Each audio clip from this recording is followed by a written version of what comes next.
भाई लोग ये हमारा पहला वीडियो है ये चैनल पे। काहे कि भाई लोग देखा लोग हम वीडियो जो है ना यहीं जा शूट करे नहीं बागीचा में। काहे कि हमारे पास ना भाई कोनो खुद के स्टूडियो बा, ना बढ़िया घर बाटे, ना बढ़िया फैशन लाठी बाटे, ना बढ़िया मोबाइल है, ना बढ़िया कैमरा बाटे। ठीक है भाई, महंगा चीज़ हमारे लगे ना बाटे। तो भाई देखो हौसला कुछ भी रही ना तो कुछ भी कही चाहबा तो हो जाए। तो भाई हम देखो वीडियो यहीं जा बनावे नहीं और ही देख सकत अला कि है देखो के तरीके बाटे लकड़ी उकड़ी के बाँसे के चीर फाड़ के बनौले बानी बैठे करतीन।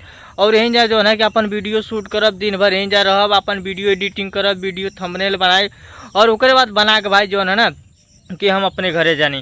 काहे कि भाई देखो हम देहात के रहे वाला हैं और देहात में भाई जनता वाला की पैसा वैसा कौड़ी के सब चीज़ के दिक्कत होला भाई। इतना ज़्यादा हमार प्रॉपर्टी भी ना बा, हमारे लगे पैसा भी ना बा, हमार बाप भी ना कमाना कि भाई हम अपने उतना में महंगा मोबाइल ले ली, महंगा रूम बना के महंगा स्टूडियो बनवा लिए, अपने बाद बैठ के यहाँ वीडियो बनाई। तो भाई लोग देखा लोग ये हमार जो है कि पहला वीडियो भाई ये चाह कि भाई एक वीडियो को वायरल कर दे लोग यार, ताकि हमारियो कुछ तुम्हारे पास के दिन से भला हो सके।